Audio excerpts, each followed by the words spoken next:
नवरात्रि का 7वां दिन, एक ऐसा दिन जब मां अपने सबसे भयंकर और रहस्यमयी रूप में प्रकट होती है। बहुत समय पहले जब असुरों का आतंक फिर से बढ़ने लगा था, उनमें दो अत्यंत शक्तिशाली असुर थे, शुंभ और निशुंभ। उनके साथ एक और भयानक असुर था, रक्तबीज, जिसकी एक बूंद खून जमीन पर गिरते ही उससे एक नया असुर पैदा हो जाता था। इस शक्ति के कारण उसे हराना लगभग असंभव था। देवता फिर से भयभीत हो गए। तब माँ दुर्गा ने अपने अंदर की एक अत्यंत शक्तिशाली और उग्र शक्ति को प्रकट किया। वो थी माँ कालरात्रि। माँ का रूप बेहद भयानक था। उनका शरीर काला था, बाल खुले हुए और आंखों से अग्नि निकल रही थी। उनका वाहन गधा था, जो उनके अनोखे और रहस्यमयी स्वरूप को दर्शाता है। माँ के 4 हाथ थे, एक हाथ में खड्ग, एक हाथ में लोहे का कांटा, एक हाथ अभय मुद्रा में और एक हाथ वर मुद्रा में। जब युद्ध शुरू हुआ तो माँ कालरात्रि ने अपने विकराल रूप से असुरों में भय फैला दिया। परंतु सबसे बड़ी चुनौती था रक्तबीज।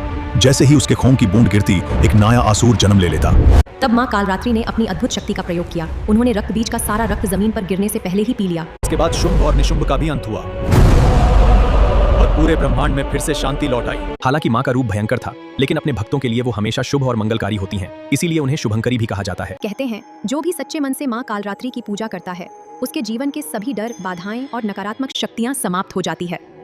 नवरात्रि के 7वें दिन माँ को गुड़ का भोग लगाया जाता है। ये कथा हमें सिखाती है कि अंधकार कितना भी गहरा हो, अंत में प्रकाश और सत्य की ही जीत होती है।